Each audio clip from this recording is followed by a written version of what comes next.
No pude gritar, ni siquiera llorar.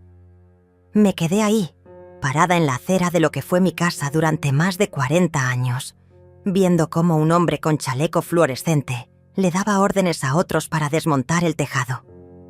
Cuando intenté entrar, uno de ellos, sin mirarme a los ojos, me bloqueó el paso. «No puede pasar, señora. Orden del nuevo propietario». Detrás de él, a unos metros, estaba Guillermino, mi hijo, mi sangre. Sostenía unos papeles en la mano y hablaba por teléfono como si todo aquello fuera parte de un proyecto cualquiera. Cuando nuestros ojos se cruzaron, no hubo sorpresa ni vergüenza, solo una mueca leve, casi una sonrisa. Y entonces lo dijo con esa voz fría que me dejó helada por dentro. «Puedes quedarte en el cuarto del fondo, por ahora». 3 días antes, la escena era completamente distinta. Yo tenía el delantal manchado de harina, las ventanas abiertas dejando entrar el olor del jazmín del jardín y un pastel en el horno. Estaba esperando a Guillermino y a su esposa, Lucimara. Me habían llamado la semana anterior, diciendo que querían pasar unos días conmigo, volver al nido, como él dijo. Hacía años que no me visitaban. Desde que se mudaron a otra ciudad, siempre había excusas. Trabajo, compromisos, la escuela de la niña. Pero esta vez fue distinto. Me hablaron con entusiasmo. Me dijeron que extrañaban los sabores de mi cocina, que querían que su hija conociera la casa donde su papá creció. Yo colgué la llamada con el corazón temblando de emoción. Pensé que, finalmente, algo había cambiado. Cuando llegaron, todo fue una fiesta. Trajeron regalos, abrazos, hasta una vela aromática que decían que me ayudaría a dormir mejor. Lucimara se paseó por la casa como si ya fuera suya, señalando detalles. «¿Esta cortina es original? ¡Qué vintage! ¡Ay, esa pared estaría linda en un tono más neutro, ¿no crees, Izaura?» Yo me reí, sin notar el filo en su tono. Mi nieta, una niña de 6 años que apenas conocía, corrió por los pasillos como si los reclamara para sí. Guillermino me abrazó largo. Me acarició el cabello. «Estás igualita, mamá, igualita. Vamos a cuidar de ti como te mereces. De ahora en adelante, nada de sola. Esta casa es demasiado para ti. Podemos arreglarla, modernizarla, pero para eso tendríamos que ponerla a mi nombre. Es solo un trámite, tú sabes. Confía en mí». Y yo confié. Firmé los papeles al día siguiente. El notario, un hombre joven y pulcro, me explicó en voz baja los documentos. Parecía todo en orden. «Una donación en vida», dijo. Un gesto de amor familiar. Yo no entendí bien las cláusulas. Nunca fui buena con términos legales. Guillermino me guiñó un ojo. «Solo firma, mamá. Es para ayudarte». Y firmé. Pensé que estaba construyendo un puente. Pensé que ese acto sellaba algo eterno. Esa noche cociné estofado, mi receta de siempre. Todos comieron y brindaron conmigo. Lucimara, entre risas, dijo que íbamos a cambiar la mesa, que era muy pesada y pasada de moda. Reímos juntos. Yo pensé que eran bromas, pero al día siguiente todo empezó a sentirse distinto. Lucimara cambió los muebles de lugar sin preguntarme. Quitó los retratos de mi marido del aparador y los guardó en una caja. Dijo que asustaban a la niña. Luego fue el televisor. Trajeron uno nuevo, enorme, que tapaba la pared donde colgaba el crucifijo. «Demasiado antiguo», dijo ella. Las comidas también cambiaron. Ya no se cocinaba con cebolla porque a su hija le daba tos psicológica. La cocina comenzó a oler a plástico y a químicos. Yo traté de adaptarme. Callé, observé, acepté. Pero las señales se hicieron más claras. Mi taza favorita desapareció. Mi bata de baño fue reemplazada por una nueva, blanca, sin olor a hogar. Cuando pregunté por mis cosas, Lucimara me respondió con una sonrisa fingida. «Estamos reorganizando todo para que estés más cómoda». Pero no me sentía cómoda. Me sentía invisible. Esa misma noche, escuché desde el pasillo una conversación que me heló la sangre. Guillermino hablaba en voz baja. «Si ella no cede, vamos a tener que interceder. Ya hablé con el abogado.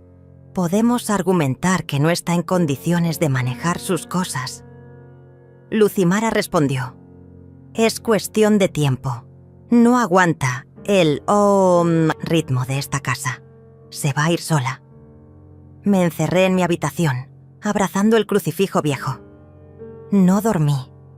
Al día siguiente, el timbre sonó. Era un hombre de traje, joven, con una carpeta en la mano. Dijo que era del Servicio de Evaluación Patrimonial. Quería revisar el estado de la casa. Yo no entendía nada. Guillermino lo acompañó. Le mostró las habitaciones, los techos, incluso mi armario. Hablaban de rentabilidad, de valorización por zona residencial. Yo solo escuchaba fragmentos. No me incluían. No era consultada. Yo, que tejí cada centímetro de esa casa, que la limpié, la perfumé, la abracé durante noches de luto y de frío. Ahora era solo una sombra entre paredes que ya no me reconocían. Luego vino el golpe final. Un correo del banco. Mi cuenta, bloqueada. Por solicitud familiar y prevención de riesgos financieros. Llamé. Me dijeron que había una alerta por presunta incapacidad, que alguien presentó una solicitud de tutela preventiva. Guillermino, mi hijo. Lo confirmé más, tarde, revisando papeles que encontré olvidados en el escritorio. Y entonces entendí. Todo había sido un plan.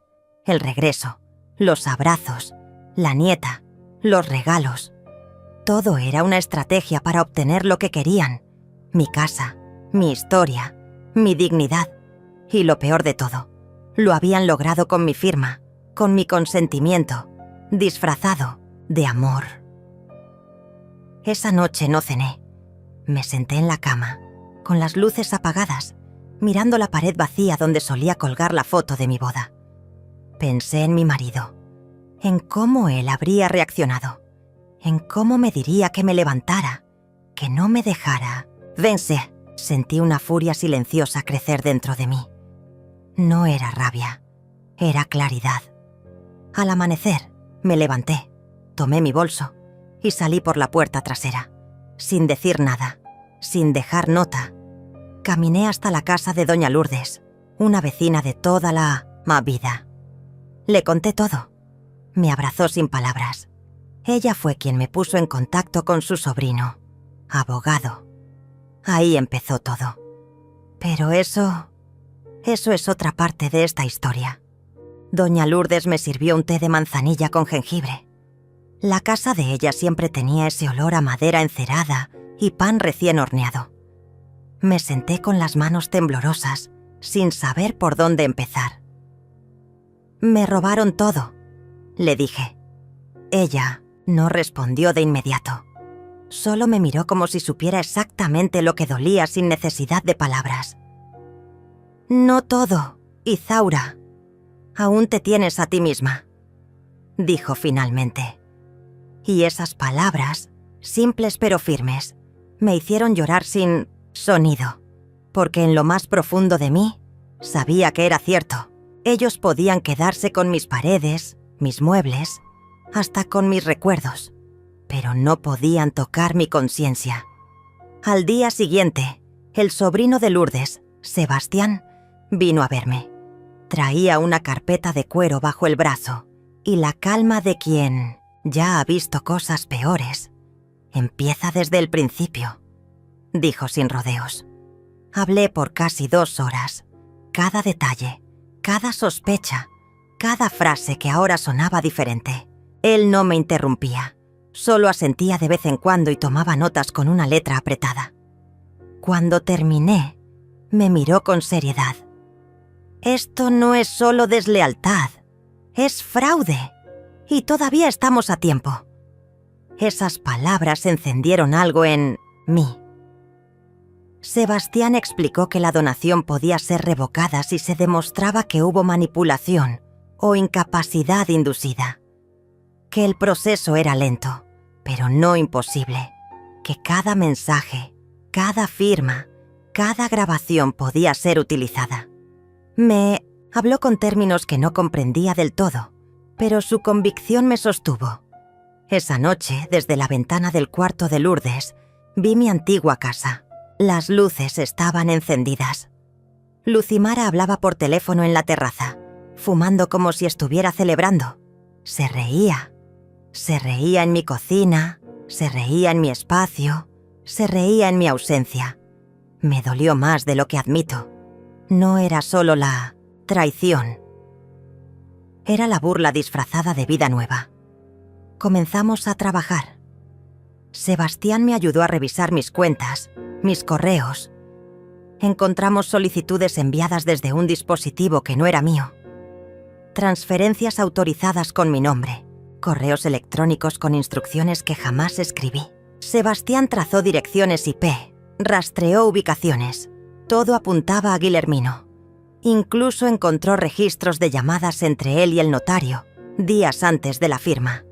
Conversaciones donde usaba frases como «Mi madre ya no razona bien» o «Solo necesito que esté presente para cumplir el trámite».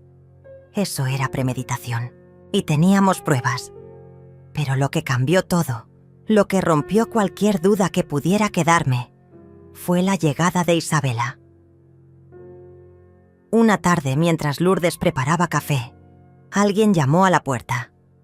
Era ella, pequeña, con sus ojos grandes y el cabello atado en 2 coletas. Tenía una libreta en las manos. «Mamá dice que no puedo venir, pero vine igual», dijo. Me abrazó fuerte. Me dio la libreta como si fuera un secreto. «Es mi diario. Lo escondí para ti». La abrimos juntas. Lo que vimos me dejó sin aliento. Isabela había dibujado escenas. Dibujos de su padre y su madre discutiendo. Palabras copiadas como pudo. Ella ya firmó. Nadie puede reclamar. Otro dibujo mostraba una casa tachada con una cruz y la palabra abuelita escrita arriba. Sebastián, con la voz rota, dijo: «Esta niña es testigo de todo sin saberlo. Es la voz más pura de esta historia». Le pedimos permiso para conservar la libreta. Ella asintió con una sonrisa tímida y se sentó en mi regazo. Me susurró: «Papá dijo que tú estás enferma, pero yo no creo eso. Tú me miras bien». Me apretó la mano. Sentí el alma recomponerse. Esa misma noche Sebastián contactó a una psicóloga de confianza. Isabela fue entrevistada con cuidado, sin presión.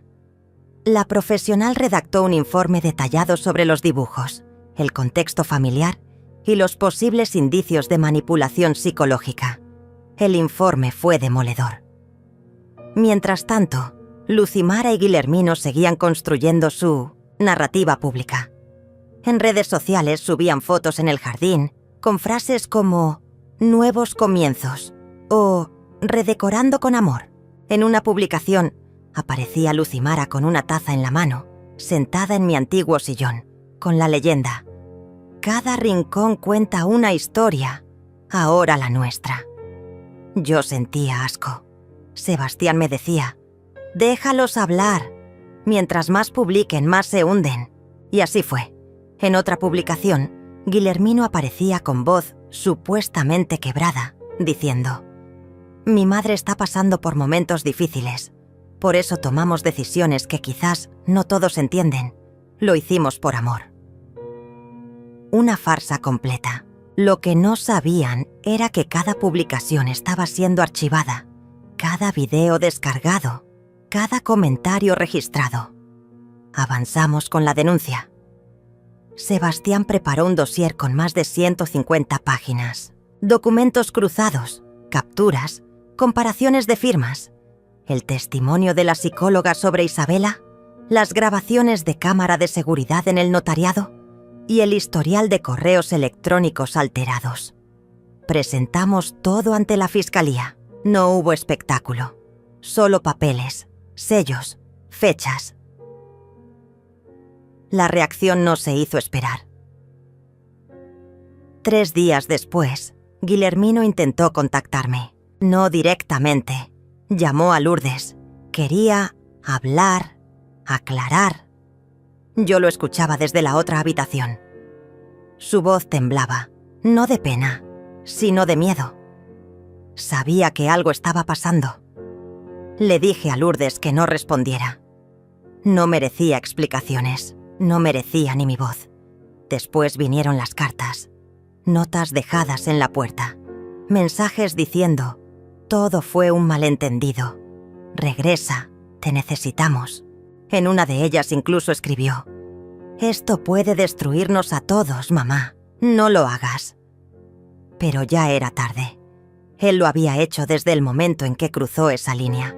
Una semana después, recibimos una resolución provisional.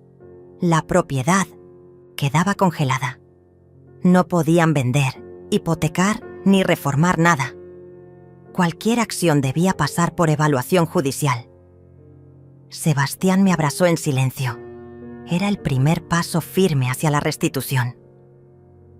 Lucimara, furiosa, publicó una historia donde decía: las envidias familiares son las más crueles.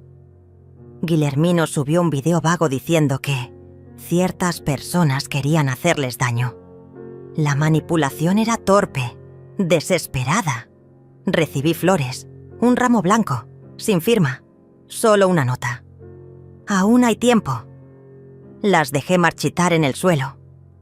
Una noche, en el silencio de la habitación, Isabela me trajo un dibujo nuevo. Era una casa, la misma de siempre, pero esta vez estaba completa y en la puerta ella me había dibujado a mí, con una llave en la mano. Esta eres tú, abuelita, volviendo. Lloré como una niña, porque en ese dibujo había algo que nadie podía robarme, mi lugar en su memoria. Y eso valía más que cualquier propiedad. La mañana en que me senté frente al escritorio de Sebastián, algo en mí ya no era lo mismo. Había dejado de temblar, había dejado de preguntar por qué. No buscaba respuestas, buscaba estrategias.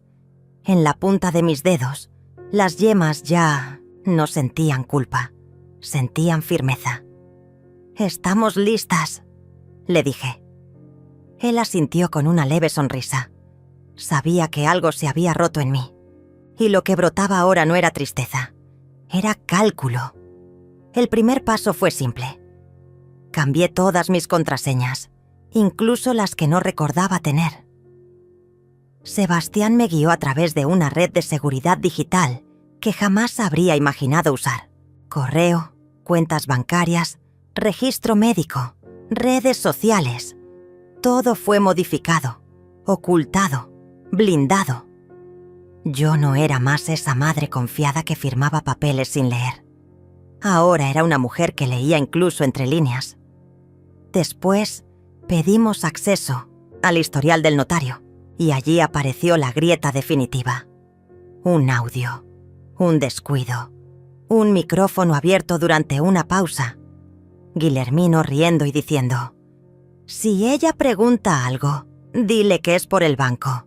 Le asusta la palabra herencia». Y el notario riendo. También responde: «Tú tranquilo, muchacho. Ella parece más perdida que un turista en el metro». Ese audio fue como una bala directa al centro de la verdad.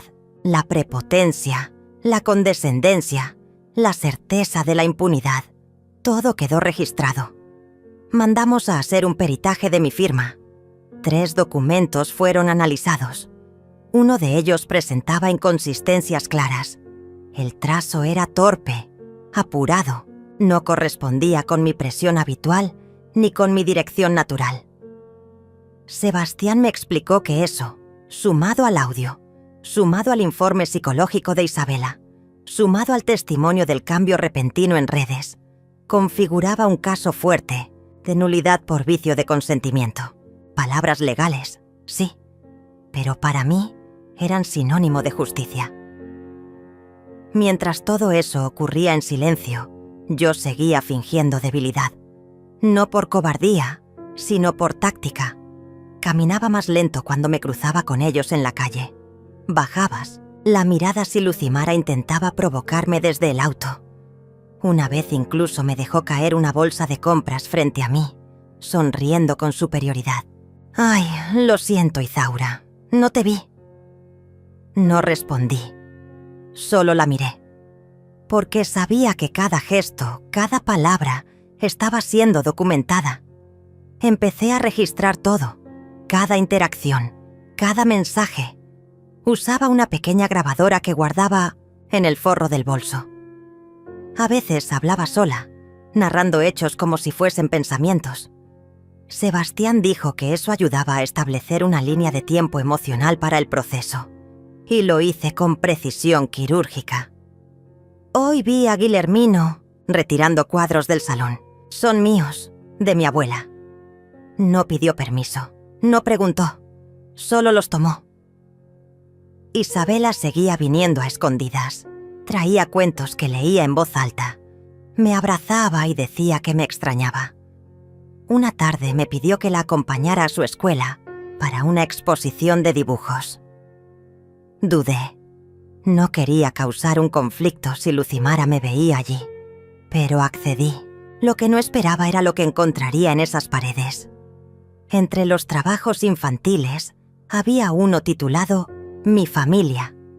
El dibujo mostraba 4 figuras, una más alta, con el pelo blanco, al centro. A su alrededor, un hombre con una cara triste, una mujer con ojos enojados y una niña que sujetaba la mano de la figura central. Debajo, escrito con letras torcidas, decía: «Mi abuelita es mi casa». Le tomé una foto. La imprimí. La guardé como si fuese un documento. Oficial ese día. Supe que no había marcha atrás, que esa niña merecía una verdad restaurada. No por mí, por ella. Porque merecía crecer sabiendo que la justicia no siempre llega gritando, pero llega. Entonces ejecuté el siguiente paso. Sebastián me ayudó a redactar un documento. Era un cambio de testamento. Legal, frío, indiscutible. Dejaba claro que ninguna propiedad, cuenta, objeto o derecho pasaría a manos de Guillermino ni de Lucimara. Ni ahora, ni nunca. Todo quedaba bajo un fideicomiso destinado exclusivamente a la educación y bienestar de Isabela. Ese documento fue firmado en silencio, en una notaría distinta, con otro abogado y con copias selladas guardadas en 3 lugares distintos. Después, abrimos una cuenta a nombre del fideicomiso. Transferí allí mis ahorros, mis inversiones. Sebastián gestionó la venta de un terreno familiar que tenía en el campo y todo lo pusimos allí. Dejé a Lourdes como tutora legal del fondo en caso de que algo me pasara. Era mi forma de decir: yo ya no tengo miedo. Y mientras ellos seguían creyendo que estaban ganando, yo ya había recuperado el terreno bajo mis pies. La notificación judicial llegó a su buzón sin advertencia. El rostro de Lucimara, cuando leyó que la propiedad estaba bajo disputa por presunto fraude, fue un poema que no necesitaba versos. Gritó. Lanzó el papel al suelo. Llamó a Guillermino llorando. Él salió corriendo de la casa. Yo observaba desde la ventana de Lourdes, en silencio, con la misma taza de té entre las manos. No sonreí, no celebré, solo asentí con la cabeza, porque sabía que era el principio del fin. Los días siguientes fueron un desfile de intentos desesperados, cartas, llamadas, mensajes de voz falsamente emotivos. Incluso intentaron presentarse como víctimas ante conocidos en común. «Ella está confundida», decían. Le han llenado la cabeza de cosas, pero nadie les creyó. No esta vez. Porque la historia ya no la contaban ellos, La contaba yo, y cada palabra mía tenía respaldo. Recibí una carta de un abogado contratado por ellos. Decía que la señora Izaura se encontraba en un estado de alteración mental producto del envejecimiento y solicitaban una evaluación judicial para declarar mi incapacidad parcial. Fue el error más grave que pudieron cometer. Lo interpretaron como estrategia, pero el juez lo vio como lo que era, una forma desesperada de silenciarme. El proceso judicial avanzó, lento, pero firme. En cada audiencia, yo estaba presente, vestida con sobriedad, con el cabello recogido, con la mirada limpia. Contestaba con precisión, con respeto, y mientras ellos titubeaban, contradecían versiones, se enredaban con fechas, yo simplemente decía la verdad. Lucimara dejó de asistir a las últimas 2 citas judiciales. Dicen que sufrió una crisis nerviosa.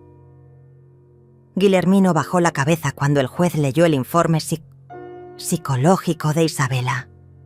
No dijo nada, ni una palabra, porque sabía que lo habíamos atrapado con su propia ambición. Y así, sin escándalos, sin venganzas gritadas, comenzó a escribirse la justicia. Después de la tercera audiencia, el silencio se volvió un aliado feroz. No recibí más llamadas, ni cartas, ni siquiera mensajes escondidos a través de Isabela. Lucimara desapareció del mapa como si su sombra la hubiese abandonado. Guillermino seguía apareciendo, pero con la mirada clavada en el suelo. Ya no tenía el porte altivo de quien cree tener razón. Tenía el paso arrastrado del que sabe que perdió, y aún no sabe cuánto. Sebastián fue claro. Ahora es cuando más cuidado debemos tener. La etapa judicial está encaminada, pero falta lo emocional, y esa es la que más duele, Izaura. No se equivocaba. A veces me descubría despertando a las 3 de la mañana, esperando oír sus llaves en la puerta. Mi cuerpo seguía buscando el sonido de su risa, aunque ya no fuera mía. Pero lo combatía. Cada noche repetía en voz baja: no fue amor lo que me diste, fue manipulación disfrazada de necesidad. Isabela, en cambio, se volvió más constante. Ya no venía a escondidas. Lourdes le abrió las puertas sin miedo, y ella venía con dibujos, cuentos, preguntas. ¿Cómo se hace un té como el tuyo? ¿Abuela? ¿Por qué tu ventana da más luz que la mía? ¿Tú también tienes miedo a los truenos? La respondía con calma, con ternura, pero también con firmeza. Sabía que debía enseñarle que el cariño no tiene que doler. Para ser verdadero, una tarde me trajo una carta escrita con lápiz. Era corta, infantil, pero tenía la carga emocional de una vida entera. Querida abuela, no dejes que se lleven tu casa. Es tuya. Y cuando estoy aquí, me siento en casa.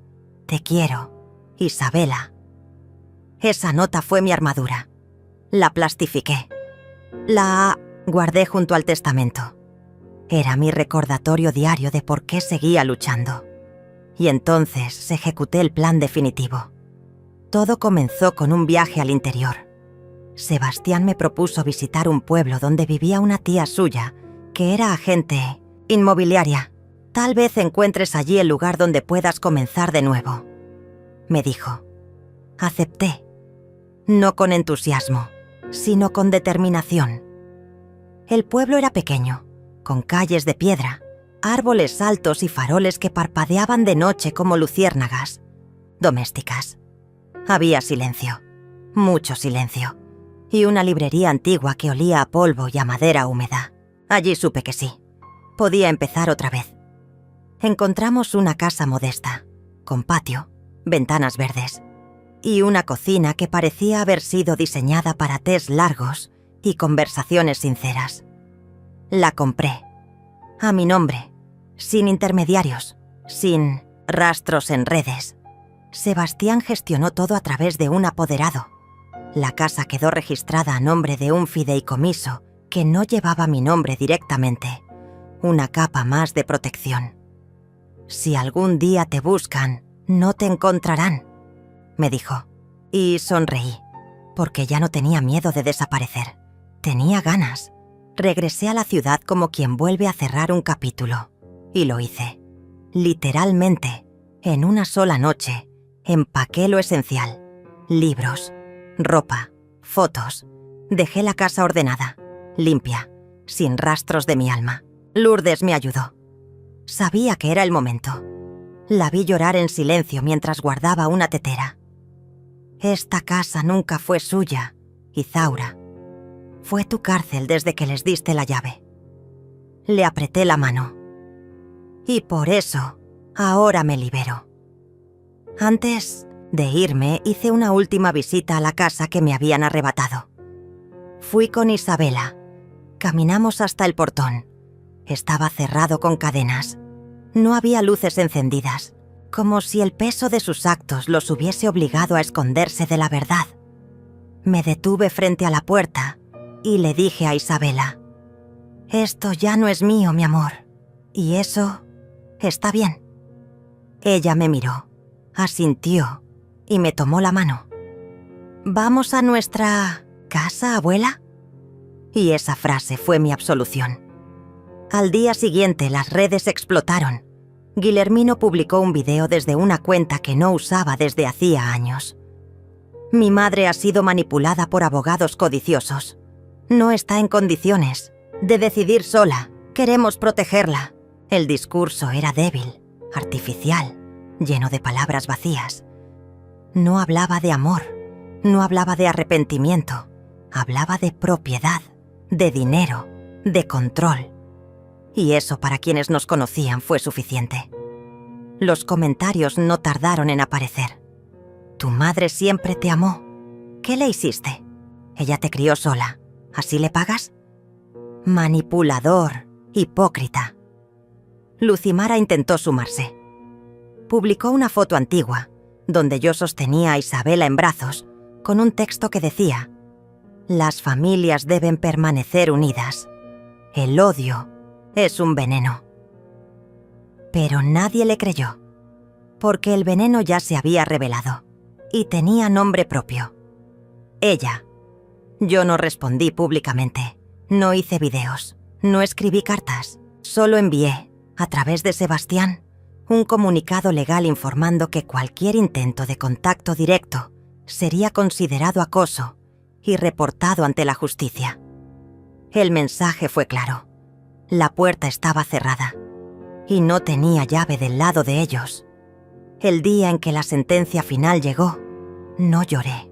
El juez declaró nula la cesión de propiedad por vicio de consentimiento, con agravantes de manipulación psicológica, testimonio indirecto infantil y uso indebido de firma en contexto de presión emocional. La casa volvía a mi nombre, pero ya no la quería. La vendí esa misma semana. Cada centavo fue transferido al fideicomiso de Isabela, no porque ella lo necesitara ahora, sino porque un día, cuando crezca, sabrá que su abuela le dejó algo más que dinero. Le dejó dignidad. Hoy escribo estas líneas desde el porche de mi nueva casa. Hay un rosal creciendo junto a la verja. El viento huele a pan recién horneado. Y hay una tetera silbando en la cocina. Isabela juega con una cuerda. Lourdes riega las plantas. Y yo no tengo prisa. No busco justicia en los tribunales. Ya la tengo en la mirada de mi nieta. No espero disculpas. Aprendí que hay heridas que se cierran sin perdón, pero con decisiones. No quiero venganza, porque nada castiga más que perder a alguien que te dio todo, sin pedir nada. Nunca más supe de ellos. Nunca más tocaron mi nombre. Nunca más volvieron a tener acceso a mi paz. Y eso, para mí, es victoria. Desde que me fui, no volví a mirar atrás.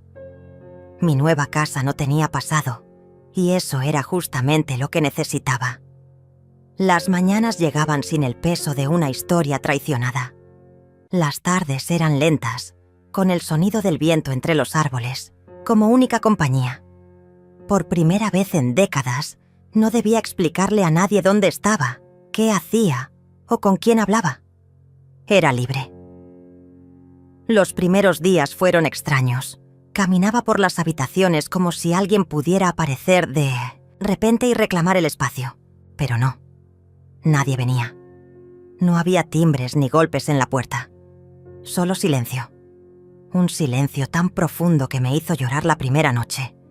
No de tristeza, sino de alivio. Porque por fin lo había conseguido. Isabela venía cada 15 días. Pasaba fines de semana enteros conmigo. Jugábamos a la cocinita, leía sus cuentos favoritos y la veía dormirse con la cabeza apoyada en mi brazo, como si supiera que ese era el único lugar del mundo donde nada malo podía tocarla. Me contaba historias de su escuela, hablaba de sus dibujos.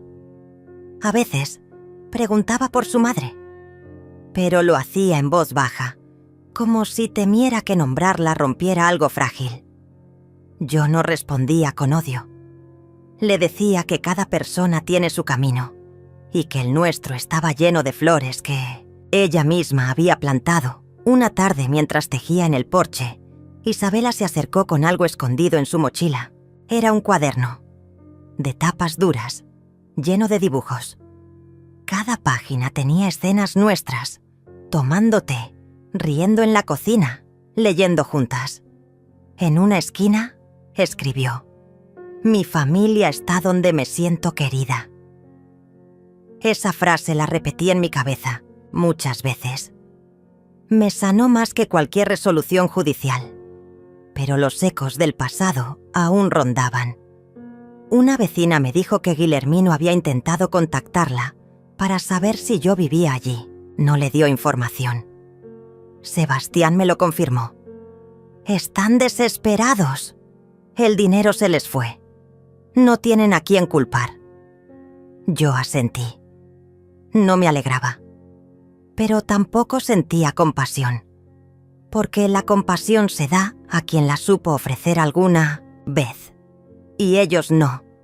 Empecé a dejar de mencionarlos, a escribir mi diario sin incluir sus nombres, a construir recuerdos nuevos sin ataduras viejas. Cambié los cuadros de la sala.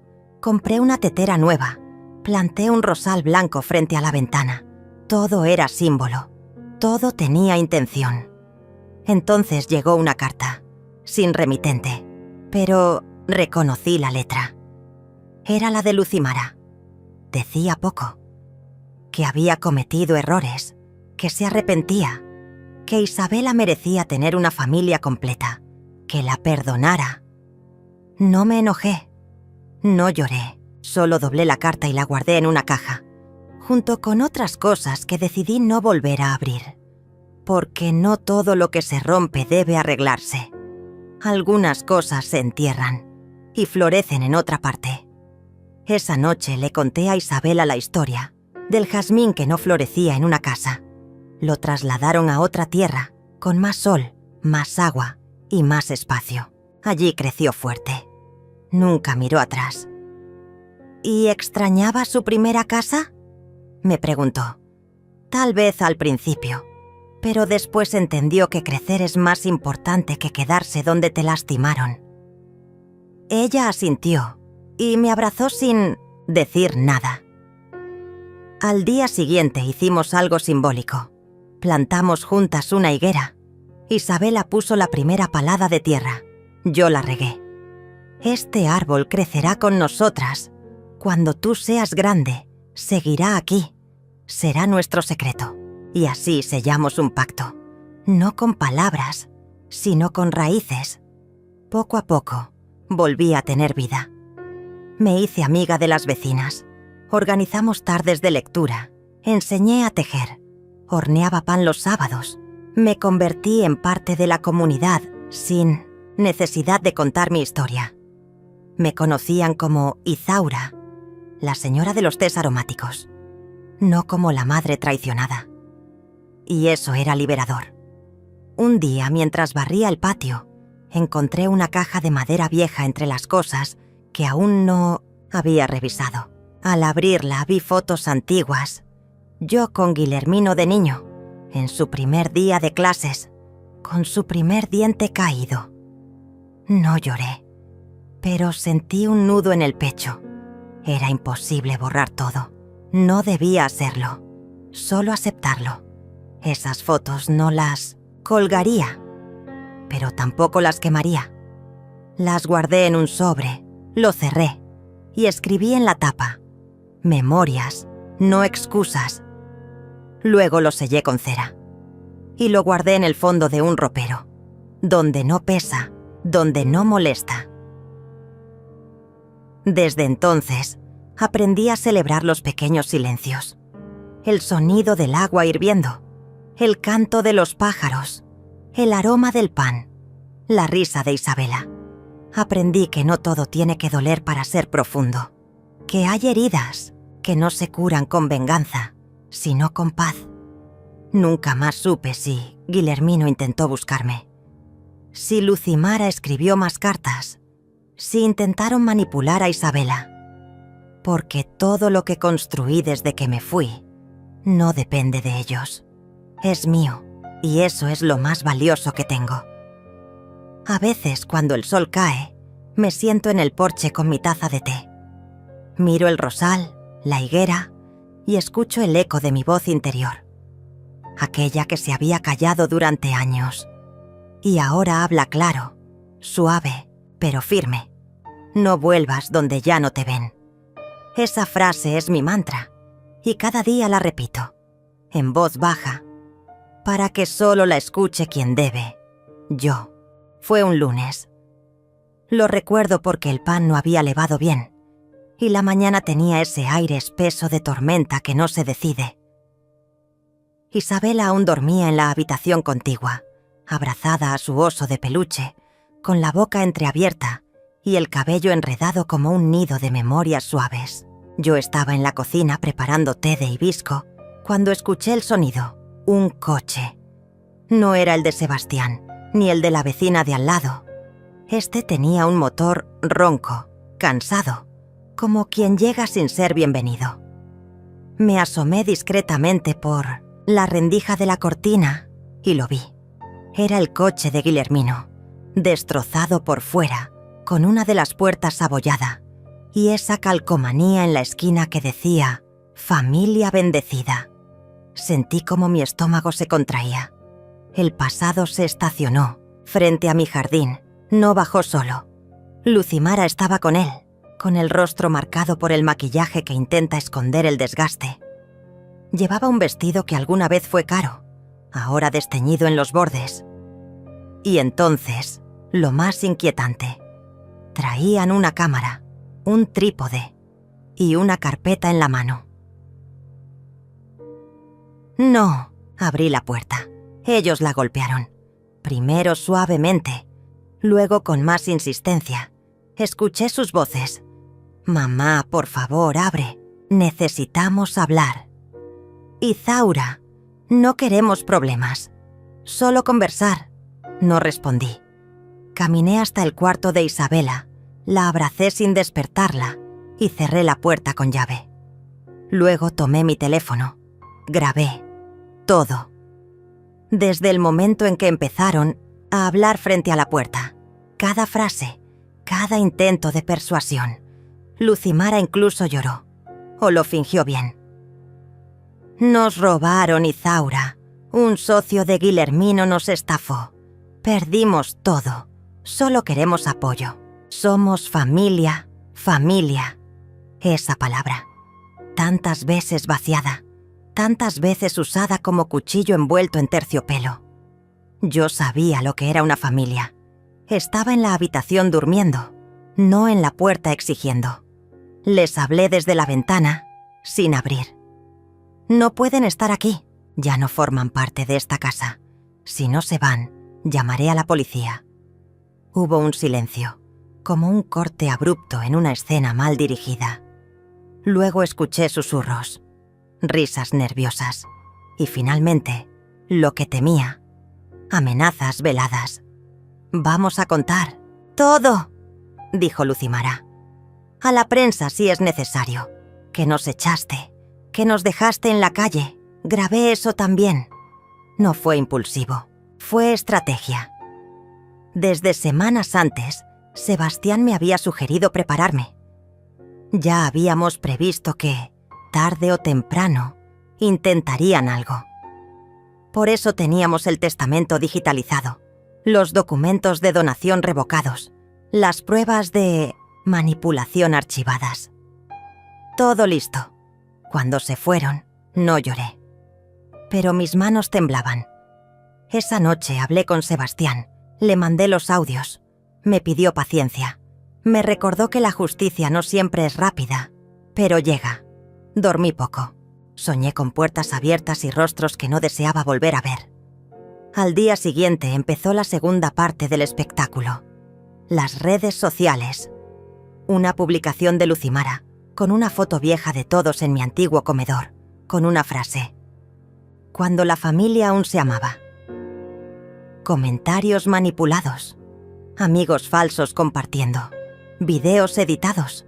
Hasta una historia contada en formato de madre ingrata que abandona a su hijo y su nieta. Era grotesco, pero también efectivo. Gente que no me conocía comenzó a enviarme mensajes. Algunos insultantes, otros confusos. Me culpaban por cosas que nunca sucedieron. Me exigían explicaciones. Quise cerrar todo, borrar mis perfiles, desaparecer. Pero no lo hice. Grabé un video, sin rostro, solo mi voz. Relaté los hechos, sin nombres, sin odio, solo con fechas, documentos, pruebas. Hablé de las grabaciones, de las mentiras, de la presión emocional, de cómo una mujer puede ser destruida por quienes dice amar y de cómo también puede renacer. No lo subí inmediatamente, se lo mostré a Isabela primero, porque aunque no comprendiera todo, debía saber que su abuela no huía. Ella me abrazó y dijo: si tú estás bien, yo también lo estoy. Y fue suficiente. Subí el video 2 días después.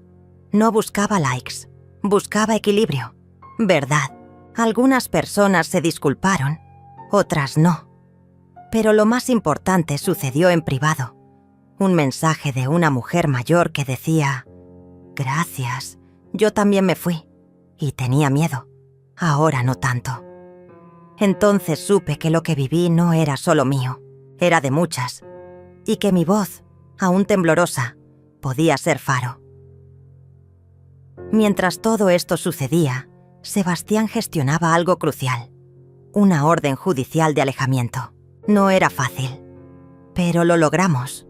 No podían acercarse a nosotras ni usar mi imagen sin consecuencias legales. Esa fue mi muralla. Y como si el universo respondiera, llegó el otoño. Las hojas caían como si limpiaran el aire. Isabela empezaba sus clases de dibujo. Pintaba casas con ventanas grandes, donde el sol siempre entraba. Yo seguía horneando pan. Planté caléndulas. Compré un cuaderno nuevo. Empecé a escribir cartas que no enviaría. A mí misma. A la Izaura de antes. A la que casi se perdió. Una noche mientras tomábamos té, Isabela me dijo: abuela, ¿por qué hay gente que hace daño a quien quiere? No supe responderle con precisión. Solo le dije: porque no saben querer sin lastimar. Pero tú aprenderás, diferente. Y ella sonrió, porque aún tenía tiempo, porque estaba a salvo. Poco después, Sebastián me llamó. Tenía una noticia. Habían intentado revocar mi poder legal sobre Isabela, alegando abandono emocional. El juez desestimó todo. Las pruebas eran sólidas. Ellos, débiles. El intento fue ridículo, pero me mostró algo importante. No habían desistido. Solo se ocultaban. Esperaban grietas. Así que reforcé todo. Las cerraduras, las contraseñas. Pero, sobre todo, mis límites. Ya no sentía pena, ni furia, solo claridad. No vendría más. Confrontación directa. Ellos operarían desde las sombras y yo desde la luz, en silencio, pero firme. porque ya no era la misma, ya no era la madre que rogaba, era la mujer que elegía, y lo elegiría todo de nuevo. Pasaron semanas. El clima comenzaba a suavizarse, y las mañanas eran menos frías. El silencio en la casa se había convertido en mi aliado, no en una ausencia. Isabela volvía del colegio con dibujos nuevos cada día. Muchos tenían una mujer, con una llave en la mano, siempre sonriendo. Me preguntaba por qué siempre dibujaba eso. Ella respondía: «Porque tú tienes la llave de todo». No entendía cuánto significaban esas palabras hasta que un sobre llegó por debajo de la puerta. No venía con remitente. Dentro, un papel arrugado, escrito a mano, sin firma. «Lo que estás haciendo está mal.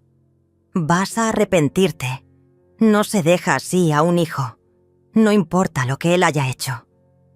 No temblé, pero ese día no horneé pan, no leí, no escribí en mi cuaderno de cartas invisibles. Me senté frente al ventanal, observando la calle vacía. Sebastián llegó más tarde, como siempre, con su chaqueta de lana y una mirada que entendía sin palabras. Le mostré la carta. La leyó, asintió. La quemó en el fregadero sin decir nada. «Esto no termina, ¿verdad?», le pregunté. «No, pero tú ya empezaste a terminarlo». Me ofreció un termo con té de menta. Tomé un sorbo. El vapor me rozó el rostro y por un instante todo pareció flotar. Ese día decidí no tener miedo. En lugar de cerrar aún más las puertas, abrí otras. Fui a la delegación. Entregué todo lo que tenía.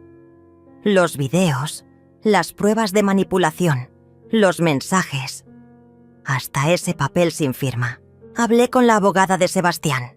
Me explicó que el proceso sería lento, pero ahora tenía un escudo más grande que el silencio.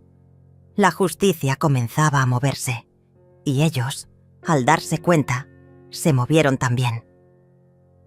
Una semana después, un video apareció en internet. Esta vez era Guillermino, solo, sentado frente a una pared blanca, hablando con una voz temblorosa. Decía que estaba enfermo, que no le quedaba mucho tiempo, que su madre, yo, le había dado la espalda en el momento más difícil. Lloró, o fingió llorar. Habló de herencias, de traiciones, de abandono. Imploró un último abrazo. El video se hizo viral. Yo me convertí en la madre fría que abandonó a su hijo moribundo. Pero esa noche, mientras cenábamos, Isabela me miró y dijo: «¿Él está enfermo de verdad?». La miré a los ojos. No sabía cómo explicarle que la enfermedad más difícil de tratar es la mentira crónica. A veces, las personas dicen que están mal para que otros hagan lo que quieren. No siempre es verdad. Ella asintió. Volvió a su plato. Después me abrazó, fuerte, y entendí que ella sí sabía la verdad. No por pruebas, por instinto, por amor. Yo no respondí al video, no grabé otro, no escribí textos, no expliqué. Ya había dicho lo que tenía que decir. El resto era eco, y yo ya no vivía en cuevas. Pero Sebastián sí actuó. Publicó un comunicado legal explicando que todas las acusaciones eran falsas, con documentos oficiales. El video fue eliminado por difamación. Algunos seguidores se retractaron, otros desaparecieron. Yo solo planté más caléndulas. La justicia avanzaba. Un juez finalmente aceptó la solicitud para investigar las actividades financieras de Guillermino durante los años en que vivió en mi casa. Descubrieron transferencias extrañas, pagos a terceros, compras a nombre de una sociedad inexistente. Lucimara también figuraba como firmante. El castillo se desmoronaba, y como ratas asustadas, empezaron a buscar salidas. Una tarde recibí una llamada anónima. Era Lucimara. «Solo quiero hablar», dijo. «No tengo a dónde ir. Guillermino me dejó. Está con otra. Usó mi nombre para Todo. Me engañó a mí también. Guardé silencio. Ella continuó, sollozando, rogando por ayuda, diciendo que yo era la única que podía salvarla. Ya no te odio, Izaura, solo tengo miedo. Colgué. No por crueldad, por sanidad. Esa noche escribí una carta. No la envié. La guardé con las demás. Lucimara. Alguna vez te vi como hija. Luego, como amenaza. Hoy, solo te veo como espejo roto. No puedo ayudarte sin romperme de nuevo. Y yo ya aprendí a no quebrarme por otros. Sebastián me dijo que la investigación podía llevar meses. Yo le respondí que ya había esperado demasiado en mi vida. Puedo esperar un poco más. Ya no espero con ansiedad. Espero con certeza. Y mientras tanto, vivía. Le enseñaba a Isabela a hacer pan. Íbamos al mercado los sábados. Pintábamos juntas. A veces me hacía peinados imposibles. Me llamaba Reina Maga. Yo la llamaba mi verdad pequeña. Una mañana, mientras doblaba ropa, ella me preguntó: ¿tú crees que yo también voy a tener que perdonar cosas feas cuando sea grande? Le respondí sin pensarlo: no. Pero vas a aprender a no cargarlas, y eso era todo. No se trataba de borrar el pasado, sino de no dejar que pesara más que el presente. Las noticias siguieron. Se filtró que Guillermino tenía deudas en varios estados, que había intentado abrir una cuenta en nombre de Isabela, que sus propiedades estaban a nombre de prestanombres. Sebastián me mostró cada detalle. Me preguntó si quería demandar por estafa agravada. Dije que sí. Sin odio, solo como quien ordena la casa. Y así empezó la verdadera caza. Yo ya no era presa, era la que observaba desde lejos, que no gritaba, pero documentaba, grababa, archivaba. Estaba en cada rincón, aunque ellos no lo supieran. Isabela, sin saberlo, se convirtió en mi luz guía. Todo lo que hacía era por ella, por protegerla, por enseñarle con hechos que una mujer puede perderlo todo y aún así elegir no perderse a sí misma. Una tarde ella me trajo un dibujo. Era nuestra casa. Yo en el jardín, ella en la ventana, un árbol al lado y en la esquina una jaula abierta, vacía. ¿Y esto?, pregunté. Es para lo que ya no nos atrapa. No lloré, pero cerré los ojos y le di las gracias, porque esa era la señal. Lo estábamos logrando. Íbamos saliendo. Íbamos volviendo a ser. Y en ese camino supe que aún faltaba el final. No uno teatral, no uno de venganzas, sino el final justo, el que pone a cada uno en su sitio, sin escándalo, sin ruido, solo con verdad. Y con eso, por fin, paz. Fue una tarde de miércoles cuando lo vi por última vez. Estaba sentada en la terraza, cuidando un jazmín que no terminaba de florecer, cuando escuché el portón abrirse con fuerza. Isabela estaba dentro, dibujando. Sebastián había salido. Me levanté, sin prisa, como quien sabe que el invierno ya no puede congelarla. Era él, Guillermino. Estaba más delgado, con una barba descuidada, y los ojos rojos como si no hubiera dormido en días. Su voz temblaba, pero no de emoción, de desesperación. «Mai, me escuta, por favor». No respondí, solo lo observé. No había odio en mi mirada, solo distancia, como quien mira un retrato viejo de alguien que alguna vez amó. Yo no sabía lo que hacía. Estaba confundido, me dejé llevar. Lucimara me manipuló. Fue ella. Ella lo organizó todo. Me acerqué un paso. Lucimara no me pidió que te diera mi casa. Tú sí. Se quedó mudo. Lo supe. Había venido sin plan. Solo con miedo. Yo puedo arreglar esto, balbuceó. Hablo con los abogados. Firmo lo que sea. Pero necesito que me ayudes. Que me salves. Entonces bajó la mirada. Hizo lo que nunca pensé que haría. Se arrodilló. «Por favor, Mai. No tengo a dónde ir. No tengo a nadie». Y en ese momento entendí. No estaba frente a mi hijo. Estaba frente al eco de alguien que elegí amar ciegamente. El hombre que tenía enfrente ya no era mi niño. Era alguien que había cruzado demasiadas líneas y que solo quería volver porque el fuego ya lo estaba quemando. «Levántate, Guillermino. No te arrodilles. No sirve». Me miró. En sus ojos había súplica, pero no arrepentimiento. Y yo no negociaba con fantasmas. «Lo que hiciste no tiene vuelta, pero lo que hagas ahora sí. Si te entregas, si colaboras, tal vez tengas un camino, pero no conmigo». La ira subió en su rostro. «¿Quién te crees que eres? Yo soy tu hijo, tu sangre».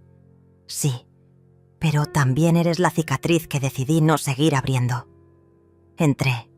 Cerré la puerta. Escuché sus golpes, sus gritos, pero no volví a mirar.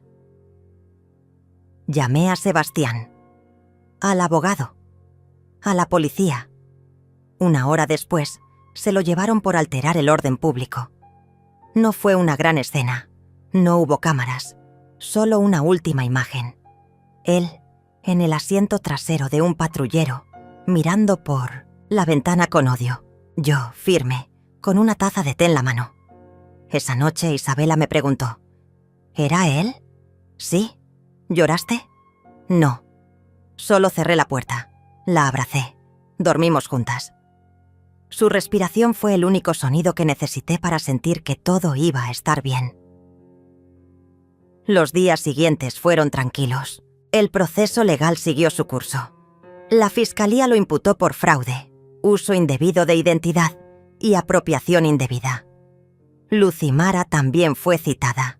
Ambos intentaron culparse mutuamente, pero ya no era mi historia. Yo había terminado la mía.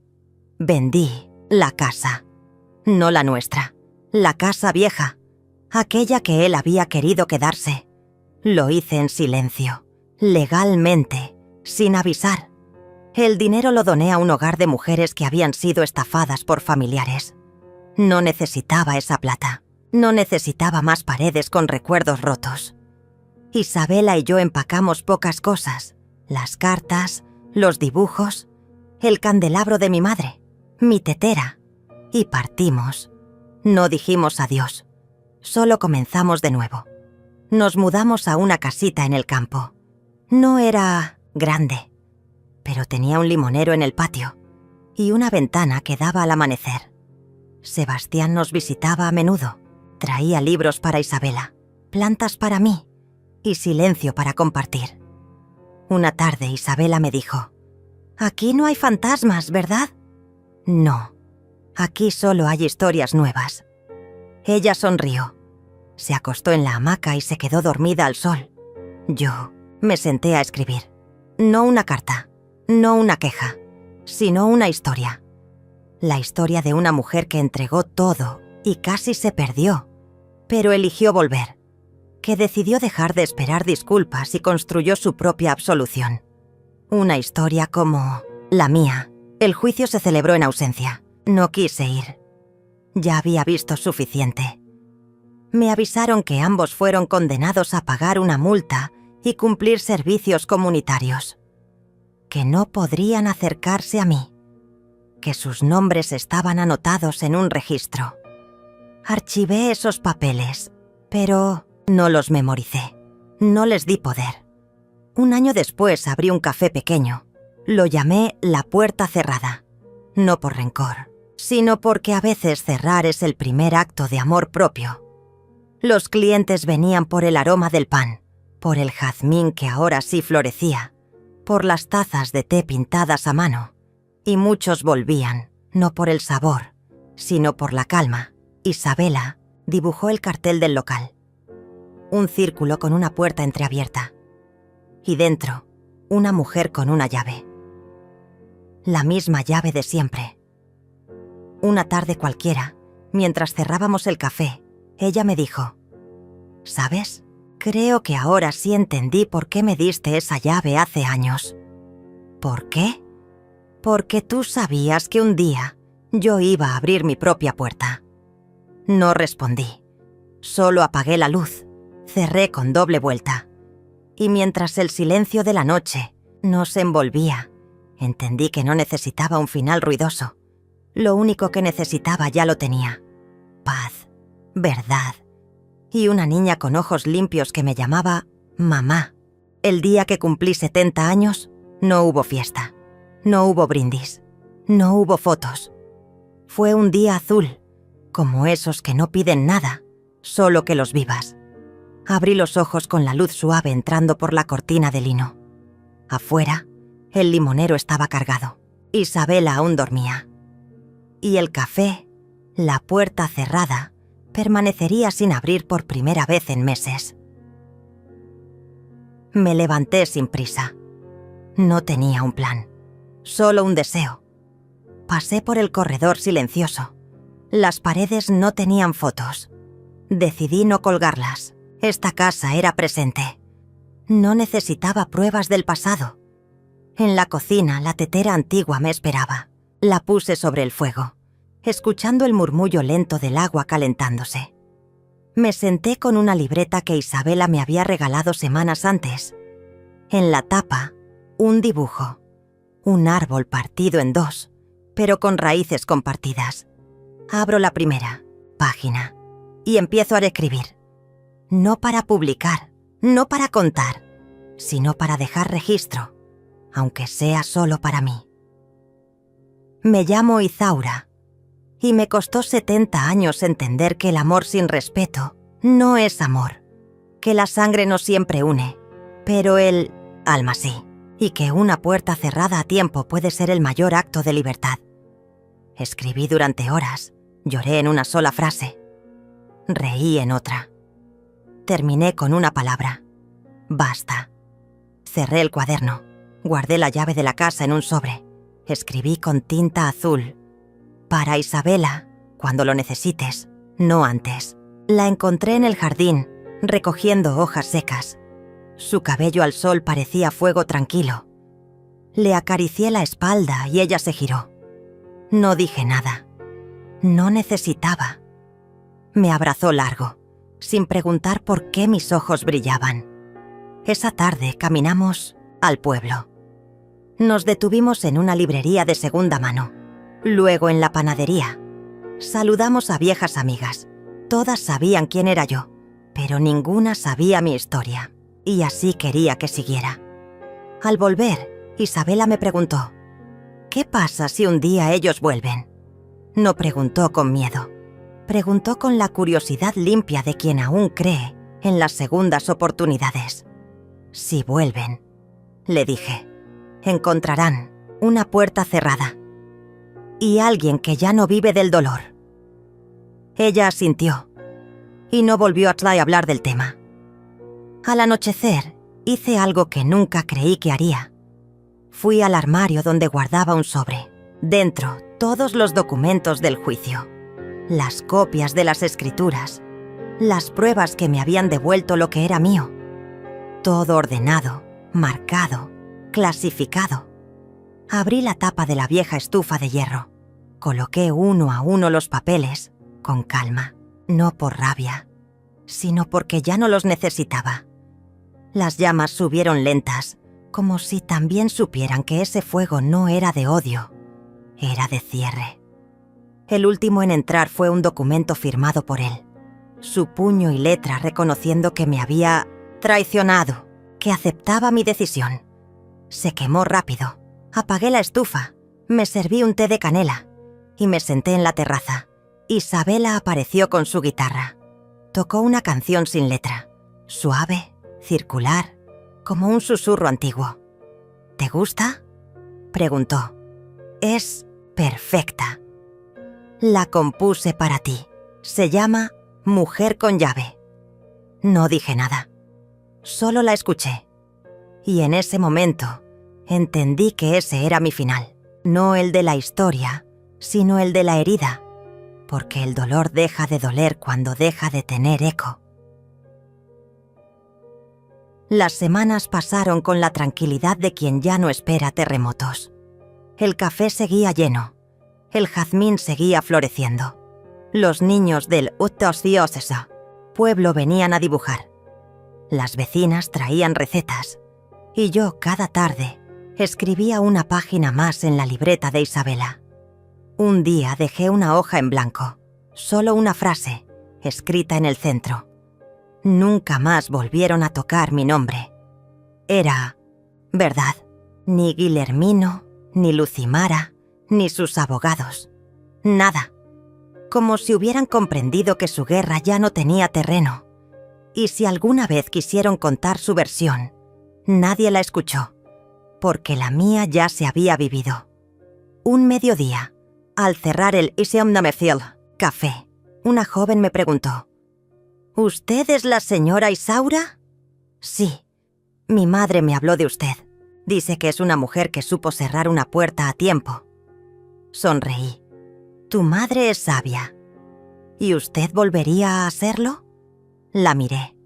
Cada vez, sin dudar. La joven me abrazó sin pedir permiso y se fue. No preguntó más. No necesitó. Esa noche, en mi diario escribí: si una sola mujer entiende que puede decir basta, todo valió la pena. Y entendí que no hacía falta ser heroína. Solo hacía falta ser firme. El último símbolo llegó una mañana cualquiera. Isabela salió a la calle con una caja. Me dijo que había algo para mí en la plaza del pueblo. Fui con ella, entre curiosa y desprevenida. Al llegar, lo vi. Un banco de madera, nuevo, con una placa de bronce. Mujer con llave. Aquí se sentó una vez y decidió no volver a cerrar el corazón, solo la puerta. Me reí, lloré y me senté. Isabela se sentó a mi lado, me dio la mano y así nos quedamos, sin prisa, sin urgencia, sin miedo. Porque hay victorias que no necesitan testigos, ni titulares, ni aplausos, solo una taza de té, una guitarra suave y el sonido de una puerta que se cerró para siempre.